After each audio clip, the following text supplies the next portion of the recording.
शेजारी उभा असलेली मारुतीची गाडी, त्याच्यावर लावलेला कर्णा, हातात माईक आणि समोर 500 गावकरी. कुठल्याही बड्या नेत्याच्या इलेक्शन काळात अशा सभा व्हायच्या. पण त्या 90च्या दशकात लोक वाढली, गावं वाढली. मारुतीच्या मंदिरात नाहीतर गावच्या पिंपळाखाली होणाऱ्या या सभांची जागा जंगी सभांनी घेतली. मोकळ्या मैदानात बड्या नेत्यांच्या सभा जोरदारपणे गाजू लागल्या. पण आता पुन्हा गावच्या पिंपळाखाली वाडीच्या तिकाटण्यावर एका बड्या नेत्याच्या सभा व्हायला लागल्यात. या सभात राज्याचे उपमुख्यमंत्री आणि राष्ट्रवादी काँग्रेस या प्रादेशिक पक्षाचे राष्ट्रीय अध्यक्ष असणाऱ्या अजित पवारांच्या. यापूर्वीच्या बारामती विधानसभेच्या निवडणुका म्हटलं की कन्हेरीच्या मारुती मंदिराजवळ होणारी पहिली सभा आणि बारामतीत शेवट होणारी अखेरच्या दिवसाची सांगता सभा. मधल्या काळात खरं तर अजित पवार आपले उमेदवार निवडून आणण्यासाठी राज्यभर फिरायचे खरे. आता मात्र अजित पवार बारामतीच्या गावखेड्यात वाड्या वस्त्यांवर फिरायला लागलेत. एकाच दिवसात 60 गावांमध्ये बैठका घ्यायला लागलेत. 500 लोक समोर असतील तरी भाषण करायला लागलेत. स्वतःला मतं मागण्यासाठी म्हणून गेल्या 20 ते 30 वर्षात ज्या गावांची पायरी चढण्याची वेळ अजितदादांवर कधीच आली नव्हती, तीच नवी वेळ अजितदादांवर आज का आलीये, समजून घेऊयात आजच्या व्हिडिओतनं. नमस्कार, मी आरती आणि तुम्ही बघताय बोल भिडू. अजितदादांवर ही नवी वेळ येण्याचं पहिलं कारण आपल्याला सांगता येतं ते म्हणजे शरद पवारांनी लावलेली विरोधातली फिल्डिंग. आजवरच्या निवडणुकांमध्ये अजित पवारांसमोरचे विरोधक सुद्धा किरकोळच राहिलेले आहेत. संपूर्ण मतदारसंघात किमान बूथ लावता येईल असे विरोधक सुद्धा अजितदादांसमोर नव्हते. यंदा मात्र स्वतः शरद पवार अजित पवारांच्या समोर ठाकलेत. जरी अजित पवारांच्या विरोधात युगेंद्र पवार उमेदवार असतील तरी सुद्धा शरद पवारांनी ही लढाई शरद पवार विरुद्ध अजित पवार अशीच आहे असं बिंबवण्याला सुरुवात केली आहे. आता बारामती विधानसभा ही प्रामुख्याने बारामती शहर आणि आजूबाजूचा ग्रामीण भाग अशी विभागली जाते. या शहराचा भाग प्रामुख्याने कमी भावनिक होणारा, नव्याने आजूबाजूच्या तालुक्यांमधनं इथं आलेला आणि सेटल झालेला. पण गावं ही जास्तीत जास्त गटातटात विभागलेली, तितकीच भावनिक. शरद पवारांनी या बारामती शहर आणि बारामती ग्रामीण असा भेद समजूनच फिल्डिंग लावायला सुरुवात केली आहे. लोकसभेच्या निकालानंतर शरद पवार अजिबात थांबलेले नाहीयेत. काही ना काही निमित्ताने पवारांनी या गावांना भेटीगाठी दिल्यात. आपली जुनी सिस्टीम पुन्हा आपल्या ताब्यात घेतलीये. पवारांना इथल्या लोकांची नावाने समज आहे. हा काय करतो, तो काय करतो असं म्हणत शरद पवार जुन्या सिस्टीम सोबत नव्या फळीच्या लोकांना सुद्धा जोडून घेण्याचं काम करतायत.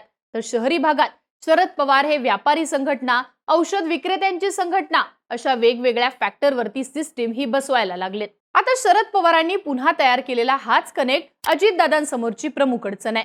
शरद पवार थेट लोकांना हात घालतात, तर अजित पवारांनी स्वतः तयार केलेली मध्यस्थ्यांची सिस्टीम अजित पवारांसाठी हा कनेक्ट तयार करण्यासाठी अडचणीची ठरताना दिसतीये. शरद पवार हे स्वतः 5 तारखेपासून गावागावांचा बारामतीत दौरा करतायत.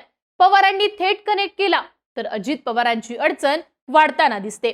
म्हणून शरद पवारांच्या अगोदर आपणच जाऊन सिस्टीम आखण्याची खेळी अजितदादांनी केल्याचं दिसतं.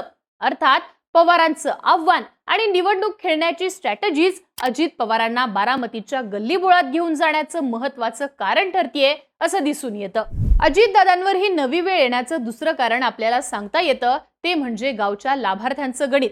प्रत्येक गावात गाव पुढारी असतात. ज्या मतदारसंघातला नेता जितका मोठा तितके मोठे हे गाव पुढारी. पंचायत समितीपासून ते सोसायटीच्या, कारखान्यांच्या इलेक्शनला या गाव पुढाऱ्यांचा फायदा होतो.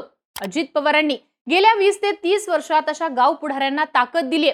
कोणी कारखान्याच्या माध्यमातून, कोणी लोकल कॉन्ट्रॅक्ट घेऊन, तर कोणी पंचायत समिती सारख्या संस्थांमार्फत आपलं स्वतःचं राजकीय मूल्य तयार केल्याचं दिसतं. अर्थात लोकसभेसाठी गावच्या या पुढाऱ्यांचा फायदा आपल्याला होईल असा अंदाज अजित पवारांना होता. पण प्रत्यक्षात तसं काही दिसलं नाही. याचं महत्वाचं कारण म्हणजे सगळं गाव एका बाजूला आणि गाव पुढारी व त्यांचे कार्यकर्ते दुसऱ्या बाजूला असं चित्र बारामतीच्या गावागावात झालेलं आहे. आजवर जी लोक गाव पुढारी म्हणेल तेच करत होती, ती आता गाव पुढाऱ्यांचं ऐकून मतदान करत नाहीयेत हे जवळपास स्पष्ट झालंय. आता हे चित्र नेमकं का बदललं तर याला बरीच कारण आहेत. त्यातलं महत्वाचं कारण म्हणजे मलिदा गँगचं नरेटिव्ह. शहरापासून गावगाड्यात असणारे हे पुढारी अजित पवारांच्या सोबत असण्याचे एकमेव कारण म्हणजे त्यांना होणारा आर्थिक लाभ असं नरेटिव्ह सर्वसामान्यांमध्ये तयार करण्यात शरद पवार गटाला यश आलेलं दिसतं. आपल्या आर्थिक फायद्यांसाठी संबंधित गावकऱ्यांचं मत गृहीत धरतात. या जाणीवेतनं लोक स्वतः आपल्या मतांचा विचार करायला लागलेत. अर्थात मध्यस्थ्यांवर विसंबून इलेक्शन मारता येईल अशी जी काही सिस्टीम अजितदादांनी गेल्या 30 वर्षात उभारली होती तीच आता संपुष्टात आली. अशा वेळी एकमेव पर्याय उरतो तो म्हणजे अजित पवारांनी स्वतः गावातल्या लोकांना भेटणं, स्वतः त्यांच्याशी बोलणं आणि स्वतः पुन्हा विश्वासाचं वातावरण तयार करणं. अजित पवारांवर गावखेड्यात जाण्याची ही नवी वेळ येण्याचं तिसरं महत्त्वाचं कारण सांगता येईल ते म्हणजे गाव पुढाऱ्यांचं मी म्हणजे दादा असं झालेलं नरेटिव्ह. काही दिवसांपूर्वी अजित पवारांनी कन्हेरी इथं भाषण केलं. या भाषणातनं अजित पवारांनी आपापलं गाव सांभाळा, इथल्या माणसांनी तिथल्या गावात जाऊन सांगू नका असा सज्जड दम दिला. मलिदा गँग आणि मध्यस्थी या पलीकडे गाव पुढाऱ्यांचं मी म्हणजे दादा असं झालेलं नरेटिव्ह सुद्धा अजित पवारांना अडचणीचं ठरू लागलंय असं म्हणता येतं. म्हणजे नेमकं कसं तर हे गाव पुढारी अजित पवारांच्या कामांच्या शैलीला थेट फॉलो करताना दिसून येतात. अशा वेळी सामान्य गावकऱ्यांची प्रतिक्रिया अजित पवारांनी केलं तर चालतंय पण हा कोण अशी येते. अर्थात हेच वन लाईन नरेटिव्ह अजित पवारांना जड जाताना दिसते. थेटपणे शरद पवारांवर टीका करताना हे गाव पुढारी दिसतात.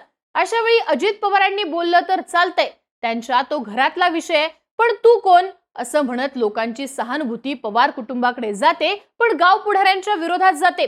अनेक ठिकाणी अशा गाव पुढाऱ्यांची मस्ती जिरवायची आहे म्हणून सर्वसामान्य लोकांचा कल शरद पवारांकडे झुकताना दिसून येतोय. दुसरी महत्वाची गोष्ट म्हणजे हेच गाव पुढारी आता एकमेकांच्या गावांमध्ये सुद्धा हस्तक्षेप करतायत असं चित्र दिसून येतंय. आता अजित पवारांसाठी फिल्डिंग लावण्याच्या उत्साहाच्या भरात बेरजेचं राजकारण करण्याऐवजी हाच हस्तक्षेप अजित पवारांची वजाबाकी ठरताना दिसून येतो. या उलट शरद पवार मात्र स्वतः लक्ष देत असल्याने गावकऱ्यांचा कनेक्ट थेट शरद पवारांसोबत वाढू लागलेला आहे. आर्थिक पातळ्यांवर सक्षम नसलेले पण जुन्या काळात गावपुढारी असणाऱ्या स्थानिक नेत्यांची घरं शरद पवार अशा वेळी आपल्या बाजूंनी खेचून घेऊ लागलेत आणि हीच गोष्ट अजित पवारांना बारामतीत त्रासदायक ठरायला लागलीय. थोडक्यात काय तर 1.5 लाखांचं लीड, 1 लाखांचं लीड ही बारामतीच्या बाहेरून पाहताना सोपी वाटणारी गोष्ट इथल्या गावगाड्याच्या राजकारणात उलटणारी दिसू लागलीय. बारामतीत अजित पवारांना फटका बसला तर हा घाव त्यांच्या राजकीय कारकिर्दीवरचा शेवटचा वार ठरू शकतो आणि तेच शरद पवार करण्याच्या तयारीला लागलेले आहेत.